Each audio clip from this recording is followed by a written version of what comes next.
কাছ থেকে উপকার নিয়ে উপকার যে স্বীকার করে না তারে বলা হয় অকৃতজ্ঞ।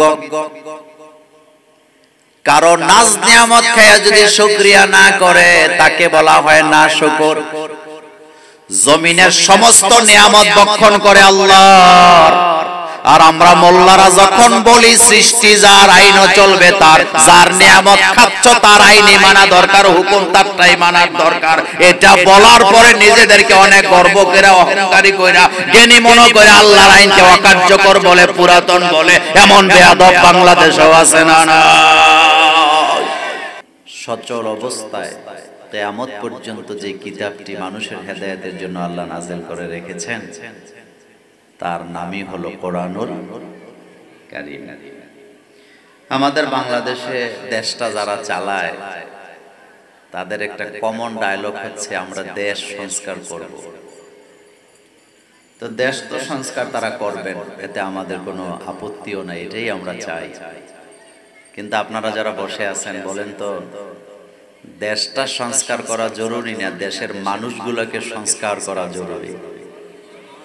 মানুষগুলা, দেশ নিজে চুরি করে না, কিন্তু দেশের মানুষ কি করে? চুরি করে। তাহলে আপনি চোর আগে ভালো করেন।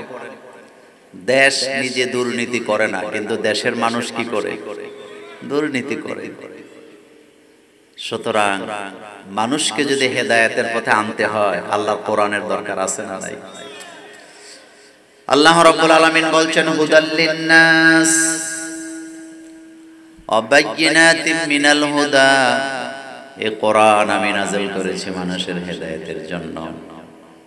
মানুষ হেদায়েত পাবে না ততক্ষণ, আল্লাহর কোরআনকে আঁকড়ে ধরতে পারবে না যতক্ষণ। আল্লাহ রাব্বুল আলামিন বলছেন আলিফ লাম রা কিতাবুন আনজালনাহু ইলাইকা লিতুখরিজান নাসা মিনাজ যুলুমাতি ইলান নূর। নবী, আপনার উপর আমি কিতাবটা নাযিল করেছি। কেন করেছি? যাতে করে মানব মণ্ডলীকে অন্ধকার থেকে আলোর পথ দেখাতে পারে। ইসলাম ছাড়া আলো খুঁজে পাওয়া যায় না।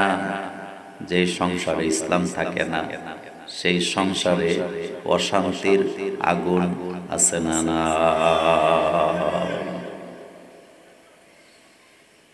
একটা মানুষ ততক্ষণ পর্যন্ত নম্রভদ্র হতে পারে না যতক্ষণ পর্যন্ত আপনি তাকে কোরআনের তালিম না দিতে পারবেন। এই জন্য দেখবেন মাদ্রাসার ছেলেরা কোরআন পড়ে, এটা বাধ্যতামূলক, যার কারণে মাদ্রাসার ছেলেদের চরিত্র, আচার আচরণ, মাদ্রাসার পরিবেশ আর ইউনিভার্সিটির পরিবেশকে আপনি এক মিলাতে পারবেন না। মাদ্রাসায় কোরআন পড়ানো হয় বলে মাদ্রাসার ছেলেরা এখনো উস্তাদের জুতা পড়ায়া দেয়, উস্তাদের বাথরুমের পানিটা ঢাইলা দেয়, উস্তাদ ভাত খাইলে প্লেটটা ছাত্ররা ধৌত করে দেয়, উস্তাদ ওযু করতে লাগলে মাদ্রাসার ছেলেরা এখনো ওযুর পানিটা পায়ের মধ্যে হাতের মধ্যে ঢাইলা দেয়। কারণ এই ছেলেগুলা কোরআন পড়ে বলে নম্র হয়, ভদ্র হয়। পক্ষান্তরে ইউনিভার্সিটিতে কোরআনের শিক্ষা না থাকার কারণে ছাত্ররা উস্তাদকে রুমের ভিতরে ঢুকাইয়া তালা মাইরা আগুনও লাগায়া দেয়। হুজুর ঠিক না? মাদ্রাসার ছেলেরা উস্তাদের জুতা পরায়া দেয়, এটা সত্য না মিথ্যা? মাদ্রাসার ছেলেরা উস্তাদরে পানি ঢাইলা দেয় গ্লাসের মধ্যে, সত্য না মিথ্যা? আর ইউনিভার্সিটির ছেলেরা কি করে? তালা মাইরা শুধু না, আগুন জ্বালায়া দেয়। এটা শুধুমাত্র কোরআনের কারণে হয়েছে আমার কলিজার ভাইয়েরা।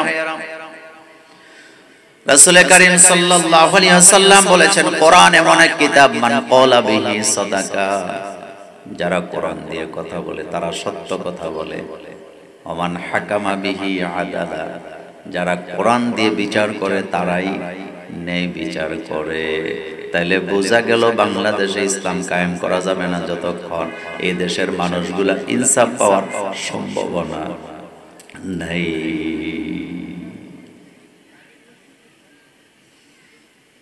একটা পরিবারকে যদি আপনি ইসলাম দিয়ে সাজাতে পারেন, আপনি মা, আপনি বাবা, ছেলে মেয়েকে যদি কোরআন শিক্ষা দিতে পারেন, তাহলে আপনি যখন বৃদ্ধা বয়সে চলে যাবেন, বুড়া বয়সে চলে যাবেন, আপনাকে রাস্তাঘাটে ঘুমাতে হবে না, রাস্তায় রাস্তায় ভিক্ষা করা লাগবে না। আপনার ছেলে মেয়েকে যদি আপনি কোরআনের তালিম দিয়ে থাকেন ছোট্টবেলা, আপনাকে বৃদ্ধাশ্রমে যেতে হবে না।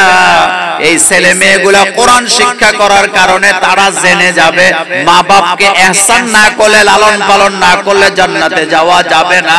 এটা জানার কারণে বুড়া বয়সে আব্বা আম্মাকে ছেলে মেয়েরা খেদমত করার সম্ভাবনা আছে না?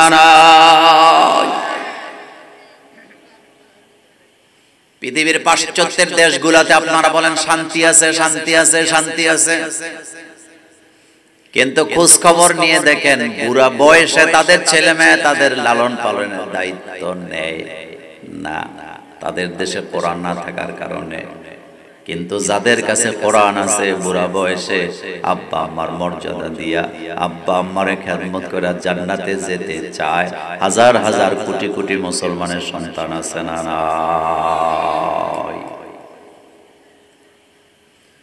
এই পৃথিবীতে আল্লাহ রাব্বুল আলামিন মানুষকে তৈরি কইরা যাকে যাকে আকাশ থেকে নামায়া দেন নাই,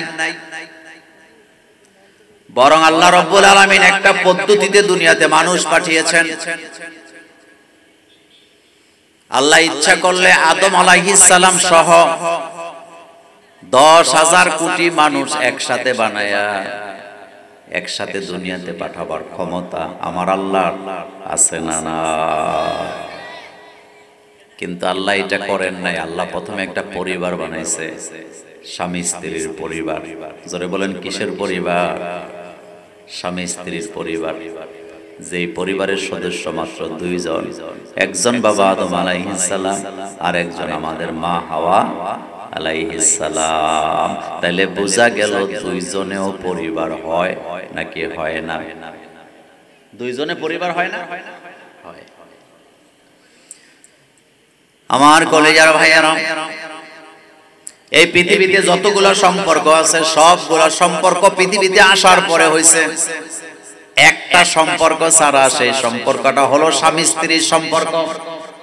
স্বামী স্ত্রীর সম্পর্ক দুনিয়াতে আসার পরে হয় নাই, এটা জান্নাত থেকেই পাঠাইছেন কে? পৃথিবীতে বন্ধু বান্ধব যত সম্পর্ক আছে সবগুলো দুনিয়াতে আসার পর। কিন্তু শুধুমাত্র একমাত্র সম্পর্ক স্বামী আর স্ত্রী, এই দুইটা আসছে কোন জায়গা থেকে? জান্নাত থেকে। কোথা থেকে? হযরত আদম আলাইহিস সালামকে আল্লাহ বানায়া বলেন, ইয়া আদম মুসকুন আনতা ওয়া যাওজুকাল জান্নাহ। ও আদম, তুমি তোমার স্ত্রীকে নিয়ে জান্নাতে থাকো, যেথা ইচ্ছা সেথায় যাও, যা ইচ্ছা তা খাও, ওয়ালা তাকরাবা হাযিহিস শাজারা। খবরদার ওই গাছের নিকটে তোমরা যাও না, ফাতাকুনা মিনাজ জালিমিন। যদি যাও তোমরা জালেম হয়ে যাবা। তার মানে বোঝা গেল আদম আলাইহিস সালাম যখন জান্নাতে ছিলেন তিনি একা ছিলেন না, তার স্ত্রী সহ ছিল। ওই জায়গায় স্বামী স্ত্রী 2 জনকে জান্নাতে থাইকা ঘোরাঘুরির অনুমতি দিলেন কে? তাহলে প্রথম কথা জানলাম, পৃথিবীতে যত সম্পর্ক আছে একটা সম্পর্ক জান্নাত থেকে আল্লাহ পাঠাইছে, ওইটা হলো স্বামী স্ত্রীর সম্পর্ক। বলেন কিসের সম্পর্ক? কিন্তু মজার ব্যাপার হলো ইসলাম না জানার কারণে, ঈমানের পথে না চলার কারণে স্বামী স্ত্রীর মধ্যে কথায় কথায় ঝগড়াঝাটি হয়। এমন ঝগড়াঝাটির পরিবার আমাদের সাতকানিয়াতে নাই। এই ব্যাপারে আমি যতটুকু পারি আজকে কথা বলবো, যতটুকুন পারি। খুব লম্বা কথা বলা আমার অভ্যাস নাই। এটা কোরআন শরীফ দিছে, তাও এটার ওজন হবে কমপক্ষে 10 কেজি। আমি যাতে এটা উঠাইয়া কথা বলতে না পারি এই জন্য এটা দেওয়া হয়েছে। দেখেন এটা কয় কেজি ওজন হয়। মানে মানুষ যে বোকা হয়, এরকম বোকা হয় আগে জানতাম না। আমি এটা হাতে নিয়ে কথা বলার যোগ্যতা আমার এই বডি দিয়া হুজুর আছে? আমার এত শক্তি আছে? আমি তো না ডক্টর বাসার বয় এটা হাতে নিয়ে কথা বলতে পারবে। যাক, নিয়ে আসছে, আমি এটা নিচে রেখে কথা বলতাম। এটা কে আনছে? এটা ওজন কয় কেজি বলেন তো? আসেন আপনি এসে এটা আলগি দেন। আমার কলিজার ভাইয়েরা, কোরআন আমাদেরকে দিছে কে? আল্লাহ পাক। আজকে আমি সূরাতুন নিসার প্রথম আয়াত থেকে আপনাদের সামনে কয়েকটি কথা বলবো ইনশাআল্লাহ। আমার নির্ধারিত সময়ের মধ্যে আমি আমার আলোচনা শেষ করব। লা ইলমা লানা ইল্লা মা আল্লামতানা। তাহলে প্রথমে আমরা জেনে নিলাম স্বামী স্ত্রীর সম্পর্কটা কোথা থেকে আসছে? জান্নাত থেকে। পৃথিবীতে আসার পর স্বামী আর স্ত্রীকে গুরুত্বপূর্ণ কতগুলো দায়িত্ব, এগুলা কে দিয়েছেন? আপনাদের ডক্টর আবুল কালাম আজাদ বাশার ভাই, তিনি পরিবার নীতির উপরে একটা কিতাব লিখেছেন। তো এই জন্য বাশার ভাইয়ের কথাটা বললাম, তিনি চমৎকার লিখেছেন কোরআন এবং হাদিস দিয়ে। তো সূরাতুন নিসায় আল্লাহ পাক প্রথম আয়াতে, এই প্রথম আয়াতটা নিয়ে আমরা আজকে আলোচনা শুনবো যতটুকু যাওয়া যায়। যারা পারবেন আমার সাথে ঠোঁট মিলাবেন, আর যারা পারবেন না আপনারা একেবারে নীরবতার সাথে তেলাওয়াতটা শুনবেন। আউযু বিল্লাহি মিনাশ শাইতানির রাজীম। বিসমিল্লাহির রহমানির রহিম। ইয়া আইয়ুহান নাসু ইত্তাকু রাব্বাকুমুল্লাযী খালাকাকুম মিন নাফসিন ওয়াহিদা وخلق منها زوجها وبث منهما رجالا كثيرا ونساء واتقوا الله الذي تساءلون به والأرحام إن الله كان عليكم رقيبا। সূরাতুন নিসার প্রথম আয়াত। আমরা অনেক সময় ভুল করি, আমরা অনেক সময় বলি মুসলমানের নবী, মুসলমানের কিতাব, মুসলমানের আল্লাহ, এমন কথা আমরা বলি নাকি বলি না? আচ্ছা বলেন তো, আল্লাহ কি শুধু মুসলমানের আল্লাহ? না, রব শুধু মুসলমানের রব নয়, মালিক শুধু মুসলমানের মালিক নয়, ইলাহ শুধু মুসলমানের ইলাহ নয়। সারা পৃথিবীর রব একজনই। পৃথিবীতে যত মানুষ আছে সমস্ত মানুষের রব একজন, তিনি কে? সমস্ত মানুষের মালিক একজনই, তিনি কে? সমস্ত মানুষের রব ইলাহ একজনই, তিনি কে? আল্লাহ পাক বলছেন কুল আউযু বিরাব্বিন নাস। পড়েন কুল আউযু বিরাব্বিন নাস মালিকিন নাস ইলাহিন নাস। নবী আপনি বলেন আমি আশ্রয় প্রার্থনা করছি মানুষের রবের কাছে, মানুষের মালিকের কাছে, মানুষের ইলার কাছে।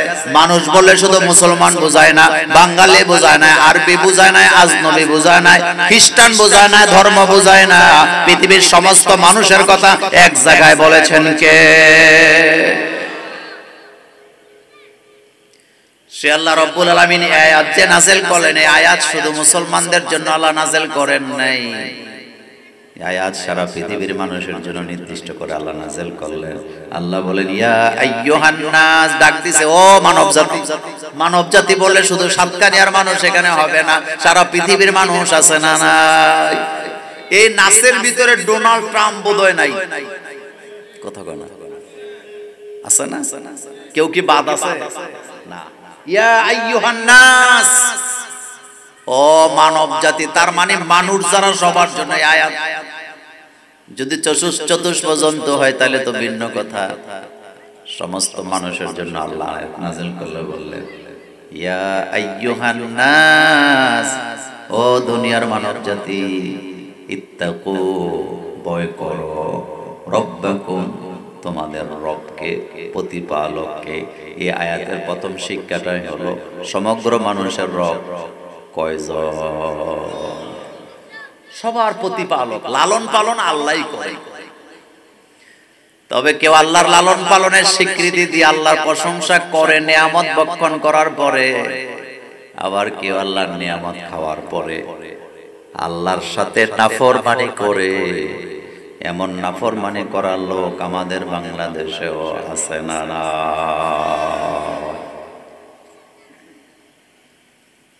পানি খায় আল্লাহ, মধু খায় আল্লাহ, দুধ খায় আল্লাহ, ফলমূল খায় আল্লাহ, চাউল খায় দেয়া আল্লাহ দেয়া চাউল, ডিম খায় আল্লাহ, সবজি খায় আল্লাহ, মাছ খায় আল্লাহ। আল্লাহর সবকিছু খাইয়া আল্লাহর জমিনে আল্লাহর আইনের কথা বললে তার মাথাটা খারাপ হয়ে যায়।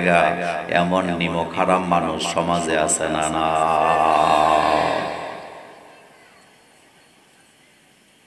কারো কাছ থেকে উপকার নিয়ে উপকার যে স্বীকার করে না তারে বলা হয় অকৃতজ্ঞ। কারো নাজ নিয়ামত খায়া যদি শুকরিয়া না করে তাকে বলা হয় না শুকর। জমিনের সমস্ত নিয়ামত ভক্ষণ করে আল্লাহর, আর আমরা মোল্লারা যখন বলি সৃষ্টি যার, আইনও চলবে তার, যার নিয়ামত খাচ্ছ তার আইনই মানা দরকার, হুকুম তারটাই মানার দরকার। এটা বলার পরে নিজেদেরকে অনেক গর্ব করে অহংকারী কইরা জ্ঞানী মনে করে আল্লাহর আইনকে অকার্যকর বলে, পুরাতন বলে, এমন বেয়াদব বাংলাদেশেও আছে না? না,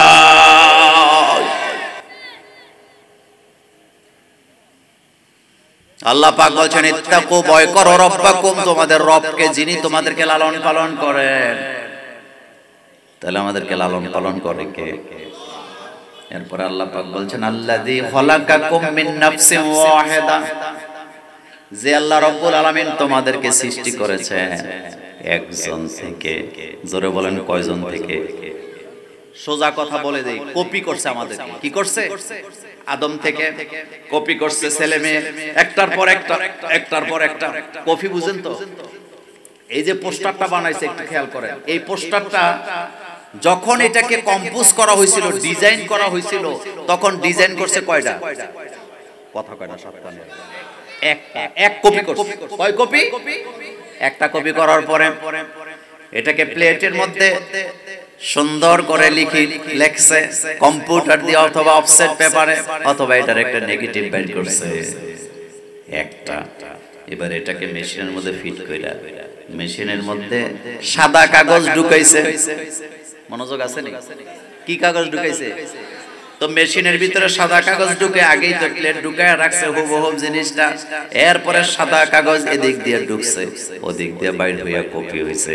হযরত আদম আর হাওয়াকে দুনিয়াতে পাঠাইলেন আল্লাহ। জান্নাতে থাকা অবস্থায় কোনো কপি টপি হয় নাই, কোনো সন্তান আল্লাহ জন্ম দেওয়ার নাই।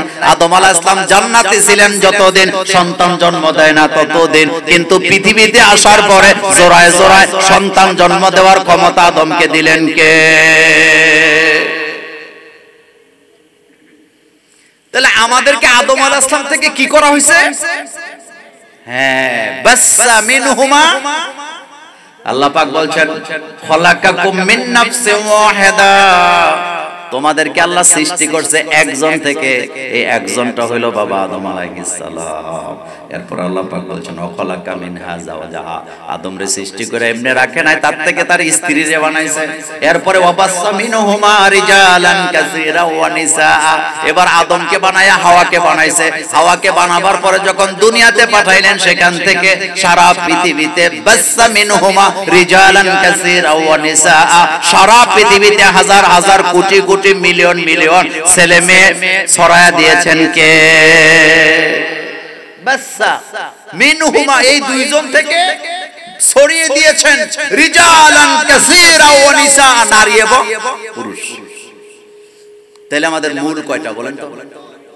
মূল কয়জন? একজন, আদম।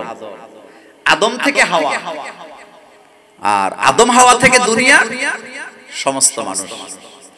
এখন আপনি বলবেন মোল্লা ভাই, আদম হাওয়া থেকে যদি পৃথিবীর সমস্ত মানুষ জন্ম হয়ে থাকে, তাহলে কোন দেশের মানুষ লম্বা হয়, কোন দেশের মানুষ খাটো হয়, কোন দেশের মানুষ সাদা হয়, কোন দেশের মানুষ কালো হয়, বাংলাদেশের মানুষ শ্যামলা হয়। শ্যামলা বুঝেননি আপনারা? এটা প্রশ্ন আসে। কারো ভাষা আরবি, কারো ভাষা ইংরেজি, কারোরটা উর্দু, কারোরটা ফার্সি, কারোরটা বাংলা। এটার জবাব আল্লাহ এভাবে দিচ্ছেন, ইয়া আইয়ুহান নাসুত্তাকু, ও দুনিয়ার মানুষেরা ইয়া আইয়ুহান নাস ইন্না খলাকনাকুম মিন যাকারিন ওয়া উনসা ওয়া জাআলনাকুম শুউবান ওয়া কাবাইলা লিতাআরাফু। আল্লাহ পাক বলেন, ও দুনিয়ার মানুষেরা, আমি তোমাদেরকে সৃষ্টি করে বিভিন্ন জাতে বিভিন্ন কওমে ভাগ করে দিলাম। কেন দিলাম? লিতাআরাফু, যাতে তোমরা এক জাতি আরেক জাতিকে চিনতে পারো। এই জন্য ভাগে ভাগে পৃথিবীতে মানুষ ছড়ায়া দিছে কে? মজার কথা বলি, বাংলাদেশের মানুষ আর আফ্রিকার মানুষ কি একরকম? ডিজাইনের মধ্যে পার্থক্য আছে না? অবশ্যই আছে। আফ্রিকার মানুষগুলো লম্বা হয়, কালো হয়। ইংল্যান্ডের মানুষগুলো লম্বা হয় কিন্তু সাদা হয়। আবার দেখেন বাংলাদেশের বেশি দূরে নয়, কাছাকাছি দেশ চীন, চীনের মানুষগুলো খাটো হয়, নাকগুলো কেমন কেমন হয়। আবার বাংলাদেশের মানুষগুলা সাদাও না কালো না। আমরা বাঙালিরা মাঝখানে আছি না? না, কেন? আল্লাহ পাক বলছেন লিতাআরাফ। আফ্রিকার কোন যুবক যদি 7.5 ফিট লম্বা, 7 ফিট লম্বা যুবক বাংলাদেশের এয়ারপোর্টে নাইমা যখন ঢুকতেছে, বাংলাদেশের পুলিশ যদি জিজ্ঞাসা করে, বেটা তোমার বাড়ি কই? হ্যাঁ যদি বলে আমার বাড়ি বাংলাদেশে, বাংলাদেশের পুলিশেরা বিশ্বাস করবো না, বলবে তোর সাইজও মিলে না, কালারেও মিলে না, তুই বাংলাদেশি হইলি কেমনে? আবার বাংলাদেশের কোন যুবক যদি ইংল্যান্ডে যায় কয় আমার জন্ম, আমার বাড়িটাই ইংল্যান্ডে, আমি যাতে ইংল্যান্ডের লোক, বিশ্বাস করবো? কব তুই বেটা কালো না সাদাও না, তুই ইংল্যান্ডের হইলি কেমনে? লিতাআরাফু, যাতে করে তোমরা এক জাতি আরেক জাতিকে চিনতে পারো, সেজন্য আমি আলাদা আলাদা তোমাদেরকে তৈরি করেছি, বর্ণ দিয়া, রং দিয়া, ডিজাইন করে। কিন্তু তোমাদের মূল কয়টা? একটা। তোমাদের বাপ আদম, তোমাদের মা হাওয়া আলাইহিস সালাম। আমার কলিজার বারে এই কথাটা আল্লাহ পাক এভাবে বলছেন, আল্লাযী খলাকাকুম মিন নাফসিন ওয়াহিদা ওয়া খলাকা মিনহা যাওজাহা। সুন্দর মানুষের ঘরে কালো হয়, কালো মানুষের ঘরেও সুন্দর হয় কি না? বাপ মা দুইটাই ফর্সা, কিন্তু ছেলে হয় একেবারে কালো। এমন ঘটনা আপনাদের সাতকানিয়াতে নাই। আবার বাপ মা দুইটাই কালো, মাঝখান থেকে সন্তানেরা কি হয়? সুন্দর হয়। একজন নারী তার ঘরের মধ্যে সন্তান হয়েছে কালো, কিন্তু ওই মহিলাও সুন্দর, মহিলার স্বামীও সুন্দর। স্বামী স্ত্রী দুইকে বাচ্চা হয়েছে কালো। স্বামী তার স্ত্রীর প্রতি তোহমত দিলেন যে আমিও সুন্দর, তুইও সুন্দর, মাঝখান থেকে বাচ্চাটা কালো হইল, আমি তোরে বিশ্বাস করি না, তোর সতীত্ব নিয়ে আমার প্রশ্ন আছে। সতী সাধবী নারীর প্রতি যারা অপবাদ দেয়, তাদের প্রতি লানত করে কে? আস্তে কয় কে? কোন সতী সাধবী নারীকে বিনা দোষে তার উপরে অপবাদ দেওয়া যায় না। মহিলা পেরেশানিতে পড়ে গেছে, কান্না শুরু করলেন। এবার মহিলা রাসূলুল্লাহর দরবারে গেলেন। বিচারক হচ্ছেন মুহাম্মদ সাল্লাল্লাহু আলাইহি ওয়াসাল্লাম। যুবকেরা কান পেতে শোনো, এমন এক যুগে মহিলা রাসূলের কাছে বিচার নিয়ে গেছে, এমন এক জটিল প্রশ্ন নিয়ে রাসূলুল্লাহর দরবারে যাইয়া মহিলা বলতেছে, রাসূল গো, আমিও সুন্দর, আমার স্বামীও সুন্দর, কিন্তু আমার বাচ্চাটা কালো হওয়ার কারণে আমার স্বামী আমার সতীত্বের উপরে প্রশ্ন তুলেছে। রাসূল গো, এর সমাধান আপনি রাসূলুল্লাহর কাছে জানতে এসেছি। আচ্ছা, এই মহিলা যখন রাসূলুল্লাহর কাছে প্রশ্ন নিয়ে গেলেন, তখনকার যুগে কি ডিএনএ টেস্ট করার কোনো ব্যবস্থা ছিল? কথা কয় না। ডিএনএ পরীক্ষা করার কোনো ব্যবস্থা ছিল না। কিন্তু রাসূলুল্লাহর কাছে তার জবাব আছে না নাই? মহিলা বলতেছে, রাসূল, আমিও ফর্সা, আমার স্বামীও ফর্সা, বাচ্চাটা কালো হওয়ার কারণে স্বামী আমার উপর অপবাদ দিছে। আল্লাহর নবী তার স্বামীকে ডাকালেন, মহিলাকে ডাকালেন, একসাথে করে রাসূল বলে দিলেন, তোমার বংশের মধ্যে নিশ্চয়ই কোনো পুরুষ, আগের পুরুষ কালো ছিল, যার কারণে তোমার সন্তানও কালো হয়েছে। সতী সাধবী নারীর উপরে এভাবে অপবাদ দেওয়া যায় না।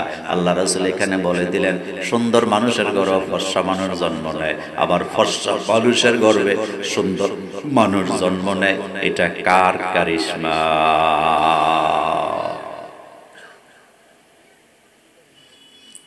একটা পরিবারকে যদি আপনি শান্তিময় করে ঘরে তুলতে চান, স্বামী আর স্ত্রী দুইজনের কিছু দায়িত্ব আছে নাকি নাই? দায়িত্ব আছে। এই জায়গাটা থেকে কিছু কথা বলতে চাই। আল্লাহ রাব্বুল আলামিন বললেন, অবাসসা মিনহুমা রিজালান কাসীরাও ওয়া নিসা। আল্লাহ রাব্বুল আলামিন এই দুইজন থেকে সারা পৃথিবীতে অসংখ্য নরনারী ছড়ায় দিলেন। এরপর আল্লাহ পাক বলছেন, আত্তাকুল্লাহ, আল্লাহকে ভয় করো, আল্লাযী তাসাআলুনা বিহি ওয়াল আরহাম, যে আল্লাহ দোহাই দিয়ে তোমরা একে অপর থেকে নিজেদের হক আদায় করো। ইন্নাল্লাহা কানা আলাইকুম রাকিবা, নিশ্চয় আল্লাহ তোমাদের উপরে দৃষ্টি রাখছে। আমাদের দিকে দৃষ্টি রাখছে কে? আল্লাহ পাক। স্বামী স্ত্রীর মধ্যে ঝগড়া, এটা বোধহয় সাতকানিয়াতে নাই। আস্তে কইছে, আপনাদের এই এলাকায় পুরুষেরা বোধহয় বউরে পিডায় না? পিডায়? আপনারা পিডান? এরকম লোক নাই তো? হ্যাঁ আছে। আচ্ছা, স্বামী স্ত্রীর ঝগড়া, ঝগড়া হবে, মনোমালিন্য হবে, কিন্তু দেয়ালের বাইরে যাবে না, এটা যেন মনে থাকে। শোনেন, একটা গল্প বলি, এটা হাদিস না। পাশাপাশি দুই ঘর, দুইটা ফ্যামিলি বাস করে। কয়টা ফ্যামিলি? একটা ফ্যামিলিতে প্রতিদিন স্বামী স্ত্রীর মধ্যে ঝগড়া হয়, হান্ডি পাতিল ভাঙচুর হয়।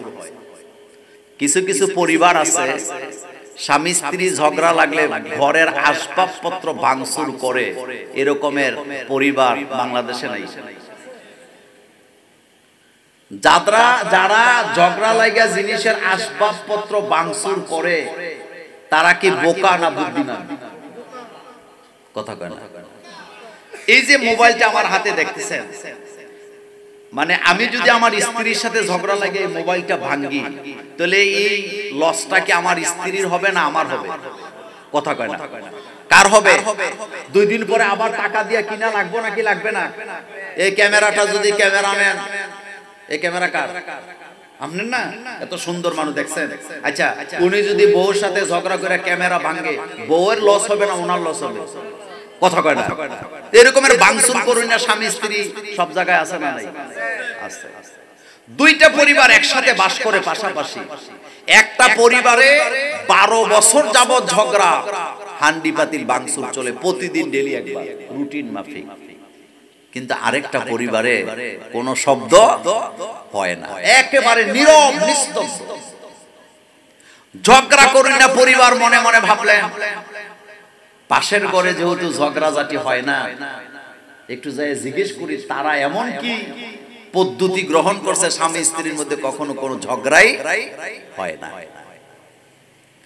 তো পাশের ঘরে গেছে, যায় বলতেছে, ভাই তুমিও বিয়ে করছো 12 বছর, আমিও বিয়ে করছি 12 বছর, কিন্তু তোমার ঘরে তো কোনো ঝগড়াঝাটি, হান্ডি পাতিল ভাঙচুরের কোনো আওয়াজ শুনি না, আর আমি তো প্রতিদিন আমার ঘরে হান্ডি পাতিল নিয়ে ভাঙচুর চলে, স্বামী স্ত্রীর মধ্যে মারামারি ঝগড়াঝাটি চলে, গন্ডগোল চলে। তো তোমার ঘরটা তো জান্নাতের বাগান মনে হয়, তোমরা যে এত সুন্দর করে পরিবারটা সাজাইছো, এটা তোমরা কিসের উপরে আমল করো? যদি একটু বলতা তাহলে আমরাও সেই আমলটা করতাম। যেই বেচারারে এই কথা জিজ্ঞেস করছে, সেই বেচারা বলতেছে, ভাই তুমি 12 বছর ধরে ঝগড়া করো, হান্ডি পাতিল ভাঙচুর করো, স্বামী স্ত্রীর মধ্যে ঝগড়া করে, এটা যেমন সত্য, আর আমার ঘরের আওয়াজ যে তুমি পাও না সেটাও সত্য, তবে একটা কারণ আছে। কারণ কয় কারণ হলো, আমি যখন প্রথম রাত্রিতে বিয়ে করছিলাম, স্বামী স্ত্রী বাসর ঘরে একটা কন্ট্রাক্ট করছিলাম যে জীবনে কখনো দুইজনের মধ্যে যদি ঝগড়া হয়, রাগারাগি হয়, তুমি যদি রাগ করো আমি তোমার রাগের পরে কোনো কথা বলবো না, প্রটেস্ট করবো না, আমি ছাদের উপরে চলে যাব। আর আমি স্বামী যদি রাগ করি, তুমি স্ত্রী কোনো প্রটেস্ট করতে পারবা না, কথা বলতে পারবা না, তুমি কোথায় চলে যাবা? কথা কয় না। তাইলে তো নিজেদের মধ্যে কি হবে না, ঝগড়াঝাটি হবে না। কিন্তু ভাইরে সমস্যাটা হলো এই চুক্তি করার পর থেকে নিয়ে আজকে পর্যন্ত আমি আর রাগ করার টাইম পাই নাই, বরং 12 বছর ধরে আমি নিজেই ছাদের উপরে আছি। আমি আর ঘরে যাওয়ার সুযোগ পাই না, কারণ প্রতিদিন আমার স্ত্রী আমার সাথে রাগ করে।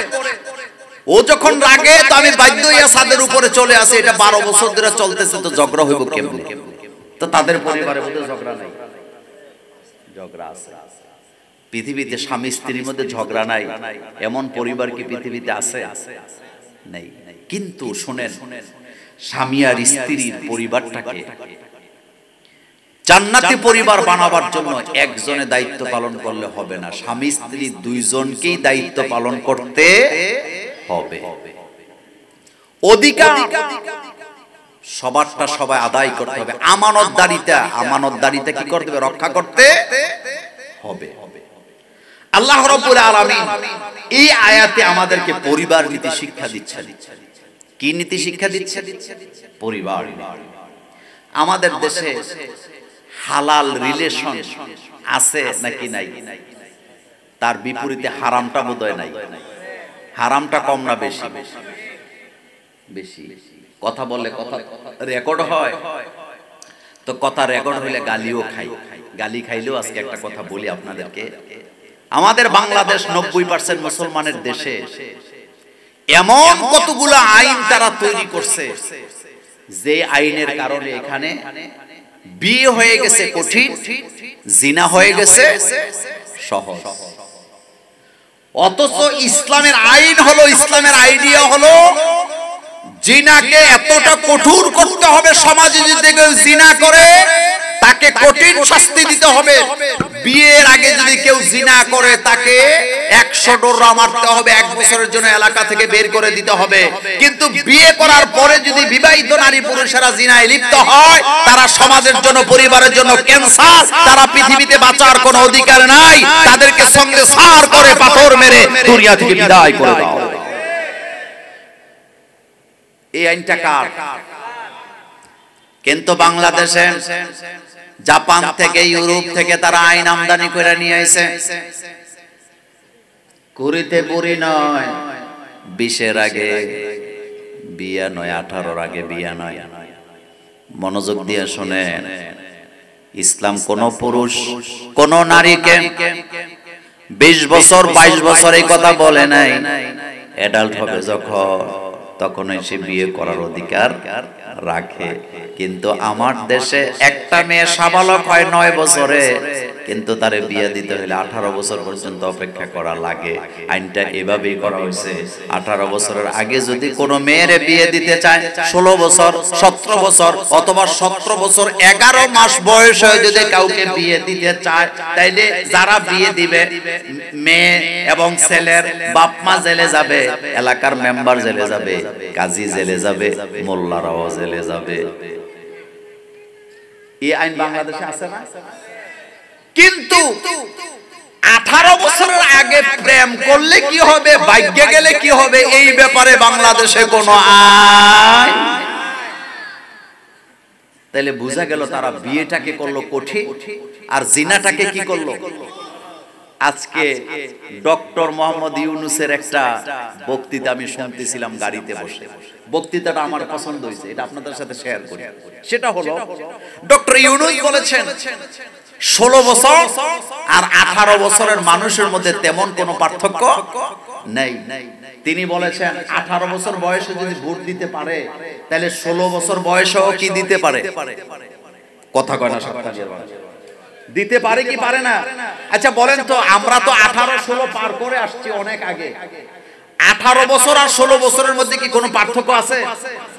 16 বছরে যেই পরিমাণে মেধা, যেই পরিমাণে অ্যাডাল্ট, সেম কন্ডিশনে 18 বছরেও আছে নাকি নাই? আছে। তো যদি থাকে 18 বছর বয়সে যদি বিয়ে দেওয়া যায়, 16 বছরেও দেওয়া যায়। মেয়েরা অ্যাডাল্ট হয় 9 বছরে। কয় বছরে? 9 বছর। শরীরের গ্রোথ যদি ভালো হয় আরো আগেও সে অ্যাডাল্ট হয়ে যায়। এক কথায় একটা মেয়ের যখনই মাসিক হবে তখনই সে কি সাবালিকা। এরপরে তাকে বিয়ে দেওয়া যায় নাকি যায় না? যায়। কিন্তু আমাদের দেশে বাল্য বিবাহ বলে। কি বিবাহ?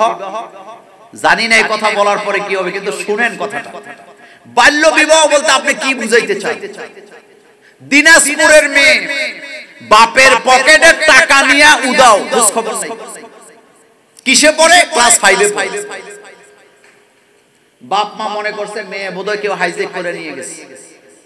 র্যাব পুলিশ লাগায়া খুঁজা দেহে বন্ধুরে নিয়া ভাগ্যা বাপের টাকা নিয়া 5ম শ্রেণীর মেয়ে কক্সবাজার চলে গেছে।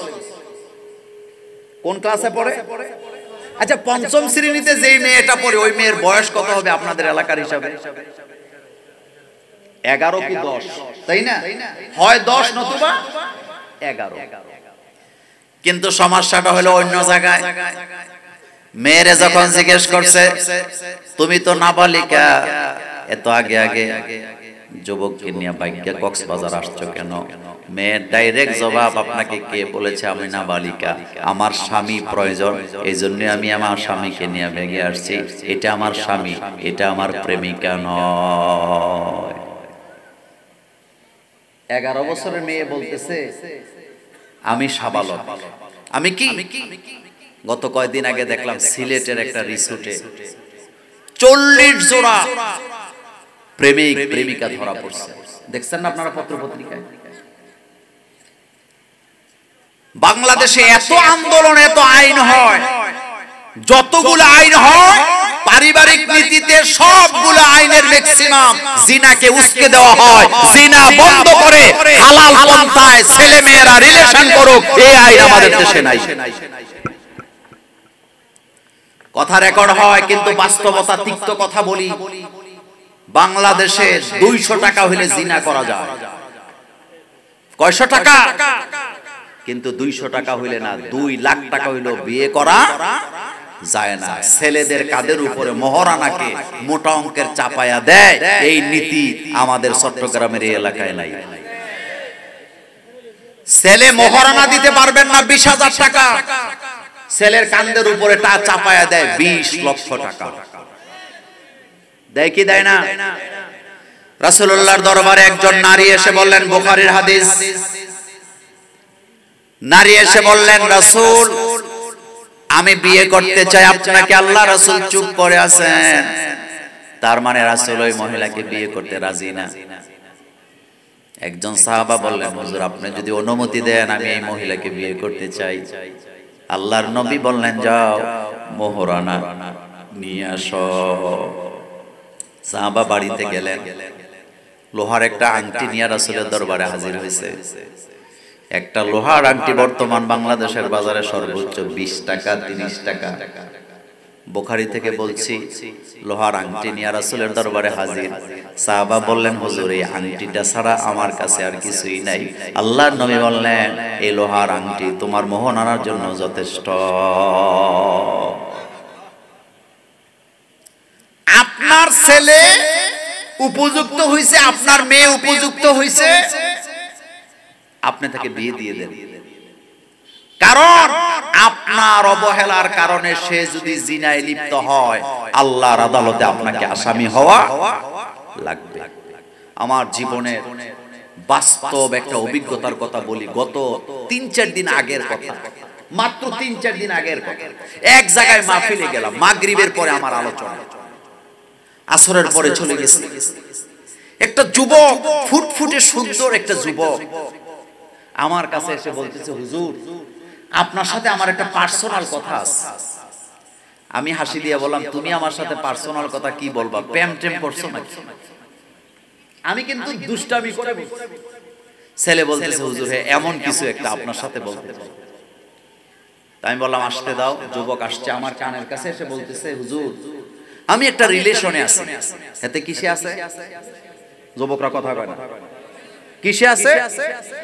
আমি একটা রিলেশনে আছি। তো কয় হুজুর আব্বা আম্মাকে বলছি, আব্বা আম্মা বলছে আগামী ডিসেম্বরে আমার বিয়ে করাবে। তাই আমি বললাম সমস্যা কি, আগামী ডিসেম্বরে কইরো? কয় হুজুর আমরা তো জিনা করতেছি। বিশ্বাস করেন যখন বলছিল যে আমরা তো জিনা করতেছি, আমার শরীর কাঁপতেছিল, মনে হচ্ছিল যেন আমার পায়ের তলা থেকে মাটিগুলো সরে যাচ্ছে। এই যুবকের ঈমান হয়তো মজবুত, সে হয়তো অনুশোচনা করছে তার দ্বারা জিনা হচ্ছে, বিয়ে করতে পারতেছে না বলে। কিন্তু এই দেশের লক্ষ লক্ষ যুবক যুবতীরা কলেজে পড়ে, ইউনিভার্সিটিতে পড়ে অহরহ জিনা করে যাচ্ছে, কিন্তু বাপ মা তাদেরকে বিয়ে দিবে এটা বাপ মার অনুভূতিতে আসে না। এরকমের আব্বা আম্মা বাংলাদেশে আছে না নাই?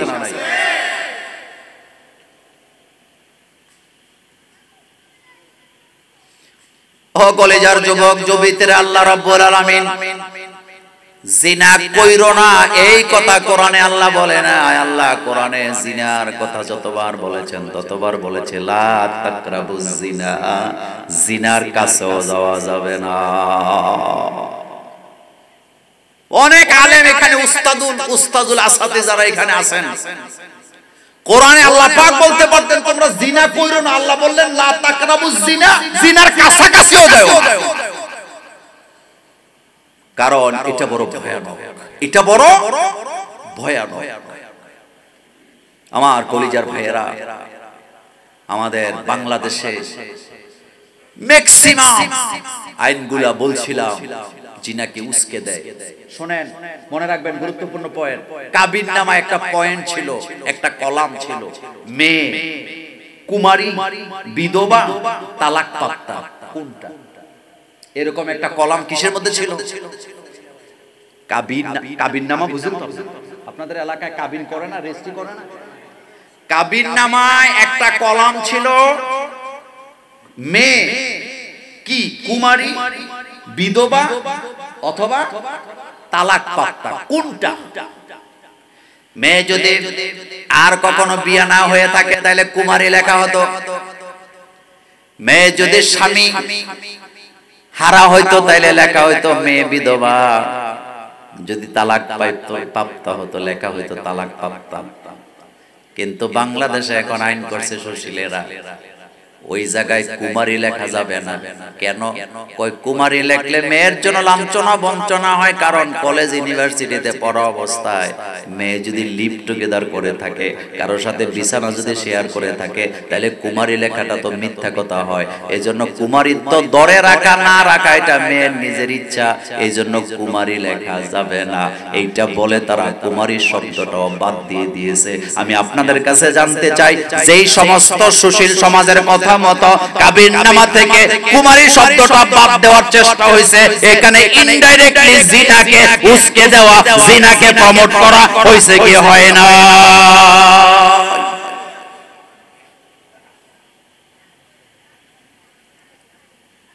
আপনি যে ছেলেরে বিয়ে করাবেন, যারা বাপ আছেন বলেন, আপনি আপনার ছেলেকে যেই মেয়েরে বিয়ে করাবেন ওই মেয়ে বিয়ার আগে জিনা করুক এটা চান, নাকি সে তার কুমারিত্ব সতীত্ব ধরে রাখুক ওইটা চান? কোনটা চান? আপনি অবশ্যই মেয়ে যেন কি থাকে, তার সতীত্ব যেন ঠিক থাকে। আপনি এই চিন্তা মাথায় রাখছেন। যুবকেরা যারা এখনো বিয়া করো নাই, মুছে তেল দিতেছো না, সতী মেয়ে বিয়া করবা। আমরা হয়তো একদিন বুড়ো হয়ে যাবে, পৃথিবীতে থাকবো না, সতী মেয়ে ছেলে বিয়ে করাবার জন্য খুঁজেও পাবো না। কলেজ ইউনিভার্সিটির অবস্থা আরো ভয়ানক। কুমারিত্ব থাকতেই হবে, এই আইনটা কার? আস্তে কয় আইনটা কার? কিন্তু এখানে বোঝানো হয়েছে কুমারিত্ব থাকবে কেন? তার ব্যক্তিগত ব্যাপার, সে কুমারী থাকবে কি থাকবে না। এই পরিবেশ, এই অবস্থা থেকে যদি জাতিকে মুক্ত করতে চান, বাংলাদেশে কোরআনের আইনের বিকল্প কিছুই নেই। এবার একটা সুযোগ আছে। গতকালকে দেখলাম, তার আগের দিন চরমনার হুজুর আর জামাত ইসলামের আমির দুইজন মিলে গেছে। এটা দেখার পরে অনেকের চোখে এখন আর ঘুম নেই। ভারতের মিডিয়া তো পাগল হয়ে গেছে। বাংলাদেশ নাকি জঙ্গি রাষ্ট্র হয়ে যাচ্ছে, সন্ত্রাসী হইতেছে নাকি বাংলাদেশ। আপনি বলেন তো বাংলাদেশ বর্তমানে যে অবস্থায় আছে এখানে কি কোনো ক্রস ফায়ার আছে? আসতে কইছেন বিনা বিচারে মানুষ হত্যা আছে? দেশটা এখন খুবই ভালো চলতেছে। এদেশের ম্যাক্সিমাম মানুষ বুঝে গেছে আল্লাহর কোরআনের আইন ছাড়া এই জাতিকে মুক্তি দেওয়া যাবে। সরমনের হুজুর আর ইসলামী আন্দোলনের রাহবার একসাথে হইয়া মিটিং করছে, এটাকে সাধুবাদ না জানাইয়া উল্টা তাদের গাত্রদাহ শুরু হয়ে গেছে। দেশে কি হতে যাচ্ছে, সমস্যাটা কোন জায়গায়, কিভাবে কি হইতেছে, আমাদের অবস্থা কি হবে, আমরা যারা একটু দুর্নীতি করতাম আমাদের অবস্থা কেরোসিন। শোনেন, সাতকানিয়ার মানুষ একটা কথা বলে দিয়ে যায়, রাসূলুল্লাহ কোরআনের আইন চালু করছে, যুদ্ধ করা লাগছে না? আল্লাহ রাসূল কোরআনের আইন চালু করলেন, জিহাদ লাগছে, তায়েফে রক্ত দেওয়া লাগছে, বদর উহুদ লাগছে, 27টা যুদ্ধে রাসূলুল্লাহ নিজে নেতৃত্ব দেওয়া লাগছে। তারপরে রাসূলুল্লাহ সাহাবাদের রক্তের বিনিময়ে, রাসূলের রক্তের বিনিময়ে ইসলাম কায়েম করছেন। কিন্তু বাংলাদেশে এখন এমন অবস্থানে দাঁড়ায় আছে, এই জায়গায় ইসলামী রাষ্ট্র কায়েম করার জন্য রক্তও দিতে হবে না, উহুদও লাগবে না, বদরও লাগবে না। শুধুমাত্র আগামীতে আমরা যদি ইসলামের পক্ষের লোকদের পক্ষে একটা শিল মারতে পারি, বাংলাদেশে কোরআনের রাজ কায়েম হবে কি হবে না? হবে কি না? এটা আমরা করতে পারি কি পারি না? দুই হাত তুলে আমার আল্লাহকে দেখায় দেন।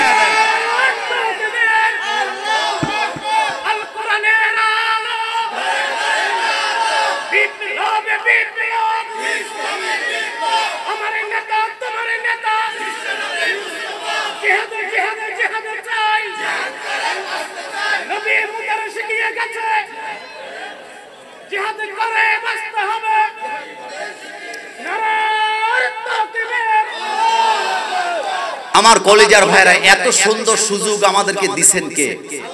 কোন সন্দেহ আছে? এর চাইতে সহজ আর কখনো হওয়ার সম্ভাবনা আছে? তো এটাও যদি না পারি, বোঝা যাবে আমাদের ঈমান ঠিকমতো নাই। আপনি চিন্তা করেন, আমি পারিবারিক বিষয়ে কথা বললে তো সারা রাত বলতে পারবো, কিন্তু যে আইনগুলা করা হচ্ছে, আপনি কি মনে করেন এই আইনগুলো আমাদের পক্ষের আইন? 18 বছর বয়স না হলে মেয়েকে বিয়ে দেওয়া যাবে না, এই কথাটা কোরআন হাদিসে কি দূরবীন দিয়ে খুঁজে পাওয়া যাবে? কিন্তু আমাদেরকে মানতে বাধ্য করা হয়েছে। মানতে, বাংলাদেশে যারা কাজী হয় সবাই আলেম, আলেমরা জানে যে 18 বছর দরকার নাই, সাবালক হইলেই মেয়েকে বিয়ে দেওয়া যায়। এটা জানার পরেও আলেমদেরকে হাত পা বেঁধে বাধ্য করা হয়। টিউনুরা অফিসাররা এসে আলেম ওলামাকে হাত পা বেঁধে নিয়ে যায় যদি 18 আগে বিয়ে। কিন্তু চোরের, ডাকাইতের, খুনিদের কোনো বিচার? একজন আলেম কাজী হয়, একজন আলেম কি হয়?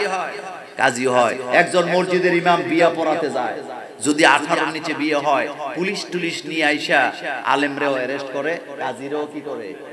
কিন্তু বাংলাদেশে টেন্ডারবাজি, চুরি, সাদাবাজি যারা করে তাদেরকে অ্যারেস্ট করার কোনো মাথা ব্যথা তাদের। কয়দিন আগে একজন আমাকে বললেন, রাস্তার মধ্যে ছিনতাইকারী তাকে ধরেছেন, মাত্র 100 গজ দূরে পুলিশ গাড়ি নিয়ে দাঁড়ায় রয়েছে। কয়শো গজ এতে দাঁড়া করে, তার মোবাইল, টাকা পয়সা সব নিয়ে গেছে। 100 গজ দূরের থেকে তো দেখার কথা, কিন্তু পুলিশের গাড়ি থাকা অবস্থায় ছিনতাই হয়ে গেল তার মানি ব্যাগ, ছিনতাই হয়ে গেল তার টাকা পয়সাগুলা। তারা সেখানে দাঁড়ায় তাকে রক্ষা করতে পারলো না। এটার দ্বারা বোঝা যায় এখানে কোরআনের আইন চালু না হওয়া পর্যন্ত চোরদেরকে ঠান্ডা করা যাবে না। আমার কলিজার ভাইয়েরা, তো আল্লাহ পাক বলছেন আমি তোমাদেরকে একটা পরিবার সৃষ্টি করলাম। সেটা কি? বাসসা মিনহুমা রিজালান কাসীরা ওয়া নিসা, হাজার হাজার নরনারী আমি পৃথিবীতে ছড়ায় দিলাম। এখন আসেন, একজন স্বামীর কি দায়িত্ব? স্বামীর প্রথম দায়িত্ব হলো স্ত্রীর মোহরানা আদায় করা। কি আদায় করা? মোহরানা আদায় করছেন না আপনারা? জীবনেও না। দেখবেন বিয়ার অনুষ্ঠানে আলেমদেরকে নেওয়ার পরে আমাদের হুজুররে নিয়ে গেছে, হুজুর বসে আছে, এলাকার সর্দার মাতাব্বরেরা কি করে মোহরানা ঠিক করে 10 লাখ টাকা। আমাদের হুজুর সাহেব কয়, মেম্বার সাহেব, চেয়ারম্যান সাহেব, ছেলের উপরে 10 লাখ টাকা চাপায় দিয়ে না, মোহরানা দেওয়া তো ফরজ, তার উপরে এটা জুলুম হবে। এটা বলার সাথে সাথে সর্দার মাতাব্বর চেয়ারম্যান মেম্বারেরা সুর তুলে সব জায়গায় ইসলাম ইসলাম করেন না, একটা ট্রেডিশন আছে, মোহরানা দললেই কি দেওয়া লাগে নাকি, এমন ফতুয়া বা সর্দার মাতাব্বর বাংলাদেশের প্রত্যেক গ্রামে গ্রামে আছে না? না, কি ফতুয়া দেয়? সব জায়গায় ইসলাম ইসলাম করেন না, মোহরানা কি দেওয়া লাগে নাকি, এটা দরে আর কি, ট্রেডিশন, সুতরাং সুদ কইরা থাকে, এটার একটা ইজ্জত আছে না, 10 লাখ টাকা মারি। আচ্ছা বলেন তো, মোহরানা দেওয়া এটা কি নফল? এটা কি? চিল্লায় বলতে হবে, এটা কি? বাংলাদেশে অনেক মেয়ের বাপ আছে, বিয়ে দেওয়ার সময় বলে আমার মেয়েকে 15 লাখ টাকা মোহরানা দেওয়া লাগবে। আপনি যদি জিজ্ঞেস করেন আপনার মেয়েরে আপনি বিয়ে দিবেন, আপনার মেয়েকে শান্তিতে রাখলেই তো হইল, আপনি 15 লক্ষ টাকা মোহরানা দাবি করেন কেন? মেয়ের বাপ তখন দাঁত বেটকায় বলে, দাবি করব না তো কি করব, ভবিষ্যতে যদি আমার মেয়ের সংসারের মধ্যে কোনো ঝামেলা হয় তাইলে তো মামলা দিতে হবে, আর মামলা যদি 1 লাখ টাকার হয় ছেলে তো বাইচা যাবে। ছেলেকে যাতে শায়েস্তা করা যায় এই জন্যই 15 লক্ষ টাকা আমরা কাবিন মোহরানা ধরলাম। এরকমের অসৎ বাপ বাংলাদেশ আছে না? না। আচ্ছা বলেন তো, যেই মেয়ের বাপ মেয়ে বিয়ে দেওয়ার আগে 15 লাখ টাকা কাবিন নির্ধারণ করছে এই নিয়তে ঝামেলা হইলে যেন মামলা দেওয়া যায়, তাহলে এটা কি শ্বশুর হবে না ভবিষ্যতে ডাকাত হবে? কি হবে? মেয়ের বাপ যারা আছেন তাদেরকে বলে দিয়ে যাই, মেয়েটা বিয়ে দেওয়ার সময় দেখবেন ছেলেটা আল্লাহওয়ালা কিনা, সৎ কামাই করে কিনা, 5 ওয়াক্ত নামাজ পড়ে কিনা, আল্লাহকে ভয় করে জীবন যাপন করে কিনা। কোটি টাকার কাবিনের দরকার নাই, 5 লাখ 10 লাখ টাকা কাবিন লাগবে না, 5000 টাকার কাবিনে মেয়েরে বিয়ে দিয়ে দেখেন আপনার মেয়ে সারা জীবন শান্তিতে থাকবে। আর আপনি যদি ইসলাম না দেখে ছেলের চরিত্র না জেনে 10 তলা বাড়ি ঘরের মালিক এমন জায়গায় যদি মেয়েটাকে আপনি বিয়ে দেন, ভবিষ্যতে ফ্যানের সাথে লাখ ঝুলায় রাখে এমন ঢাকাই তো বাংলাদেশে আছে না? না।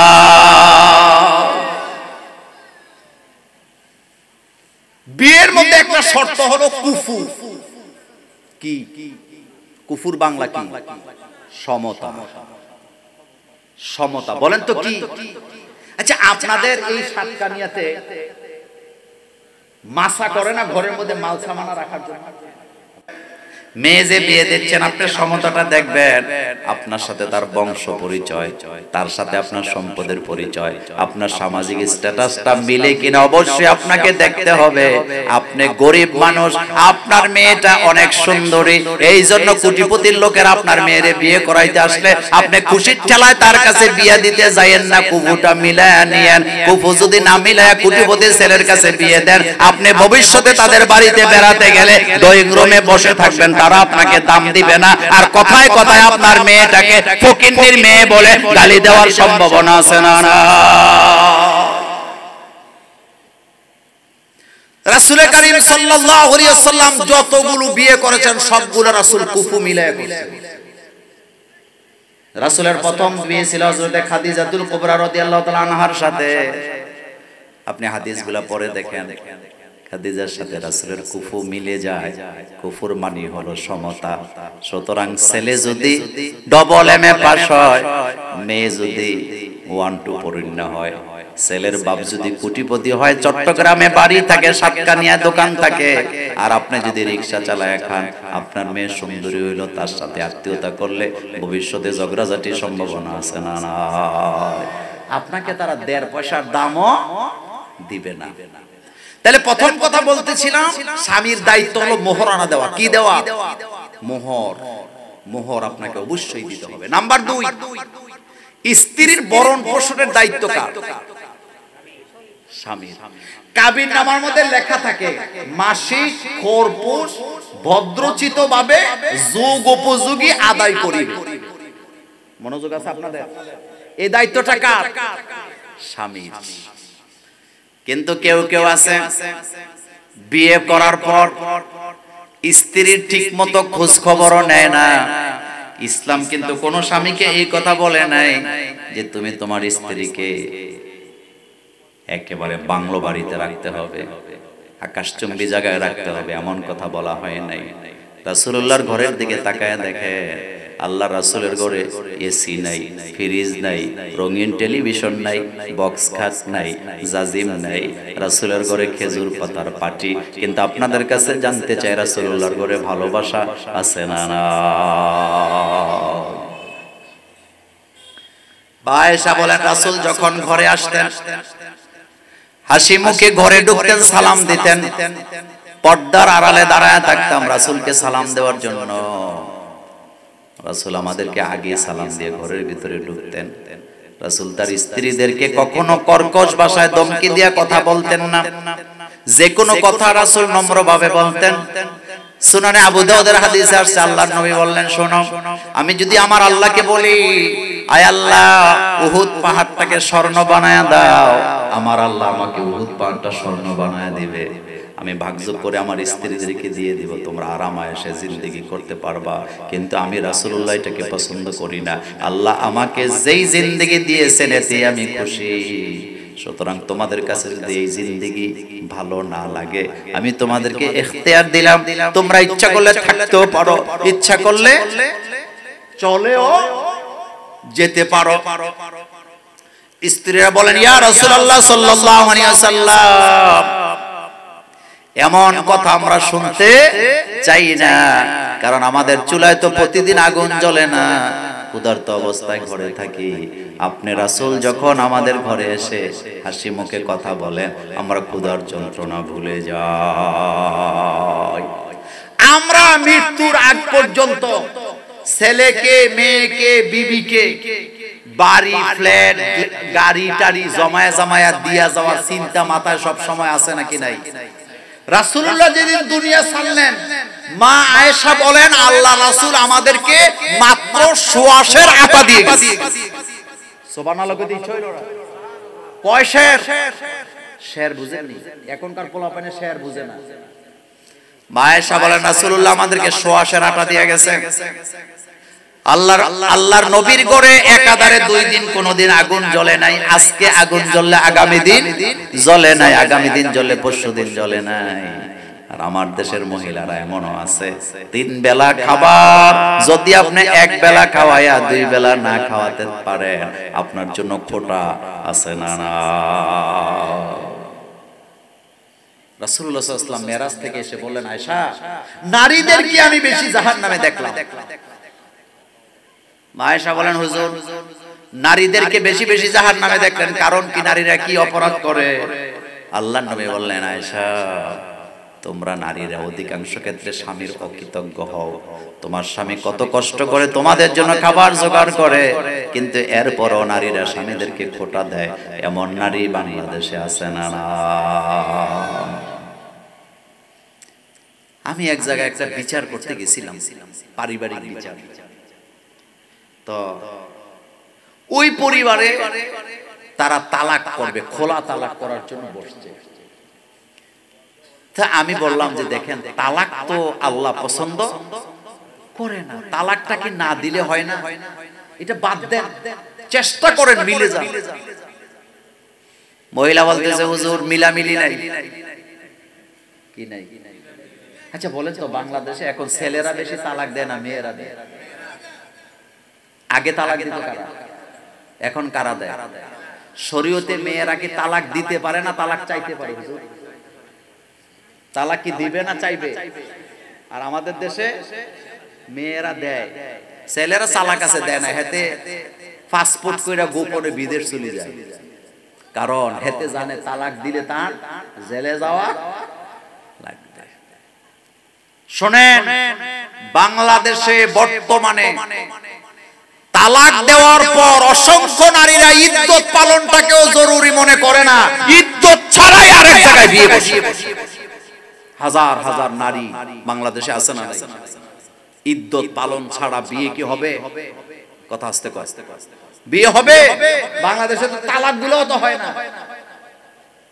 তালাক আপনি কিভাবে দিবেন? এক বৈঠকে কাম শেষ না। গরম মেজাজে ইসলামে কোনো সিদ্ধান্ত নেওয়া যায়? আপনি কাউকে, আপনি আপনার স্ত্রীকে তালাক দিবেন আর পারতেছেন না, তার আগে আল্লাহ পাক তিনটা স্টেপ আপনাকে দিচ্ছেন। ওয়াইজহুন্না ওয়াজুরুন্না ওয়াদরিবহুন্না। তুমি ওয়াজ করো, বুঝাও, না বুঝলে তার বিছানা আলাদা করো, এরপরে যদি না হয় তুমি তাকে তালাক দাও। তবে কিভাবে দিবেন?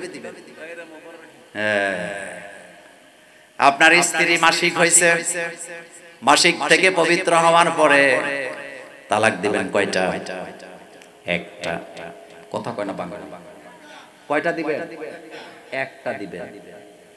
একটা দেওয়ার পরে অপেক্ষা করবেন 1 মাস। একটা দেওয়ার পরে যদি সে ভয় পেয়ে যায়, সে যদি আপনার আনুগত্য করতে স্বীকার করে, ভুলটা যদি স্বীকার করে, আপনি তাকে ঘরে নিয়ে আসেন, কোনো অসুবিধা নেই। কিন্তু 1 মাস অপেক্ষা করার পরে দেখছেন ঘাটতেরা চরিত্র আরো খারাপের দিকে যাচ্ছে, আপনার কথা মানবেই না, আবার মাসিকের পরে আরো একটা তালাক দেন। এখন কয়টা হয়েছে? 2টা। এখনো সুযোগ আছে আরেকটা। আপনি তাকে আনতে পারবেন। এখনো যদি ভালো হয়ে যায়, আপনি তাকে ঘরে নিয়ে আসবেন, আপনার হুজুরকে ডাকবেন, অথবা একটা ছোট্ট মহারানা ধার্য করে আপনি তাকে বিয়ে করে ঘরে নিয়ে যান, কোনো সমস্যা নেই, আপনি তার সাথে সংসার করতে পারবেন। কিন্তু 2টা দেওয়ার পরেও সে ঠিক হয় নাই, এবার আবার যখন মাসিক হইয়া পবিত্র হবে, তখন আপনি আবার যদি মনে করেন তার সাথে আপনার যাবেই না, সংসার করাই যাবে না, তাহলে আপনি 3য় তালাক দিয়া 2 জন 2 দিকে চলে যান। ভবিষ্যতে আর সংসার করার কোনো সুযোগ নেই। আমাদের দেশে তালাকের পরে আবার খায়, তার কারণ হলো তালাক তো একসাথেই 3টা দেয়, শুধু 3টা দেয় না, তালাক 10-12টা দেয়।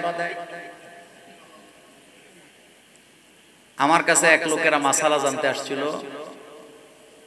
কয় হুজুর রাগ করে তালাক দিছে। তো মহিলা বলতেছে, হুজুর তালাক তো আমারে একা দেয় নাই, তালাক দিছে আমারে। কয় তোরে তালাক, তোর মায়েরে তালাক, তোর নানিরেও তালাক, এরপরে কত 14 গোষ্ঠীর তালাক। মানে তালাকের জবে করে টুকরা টুকরা করে খিমার কইরা বত্তা বানায়। 3 তালাক দিবেন, এরপরে আর তার সাথে কোনো সংসার নাই, 2 জন 2 দিকে চলে যান। কিন্তু আমাদের দেশে রাগের মাথায় তালাক দেওয়ার সময় দেয়, দেওয়ার পরে মনে হইছে তার 2টা বাচ্চা আছে। এখন সমাজের নেতারা যায় দৌড়ে কয়, আরে বাচ্চাগুলো কি করবে? তো বাচ্চাগুলো কি করবো? তুমি তালাক দেওয়ার সময় তোমার মনে ছিল না? এরপরে আবার হারাম সংসার কইরা খায়। এরকমের সংসার আমাদের দেশে আছে না নাই?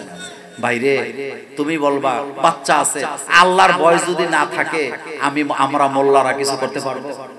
একটা মানুষ ততক্ষণ পর্যন্ত সহি পথে চলতে শিখে না যতক্ষণ পর্যন্ত তার হৃদয়ের ভিতরে কার ভয় জাগ্রত না হয়? আল্লাহর ভয় জাগ্রত না হয়। আল্লাহর ভয় ছাড়া মানুষ কখনো ভালো পথে হাঁটতে পারে না। কথায় কথায় তালাক দেওয়া যাবে, এরপরে হিল্লা বিয়া। আপনাদের চট্টগ্রামে আছে হিল্লা বিয়া?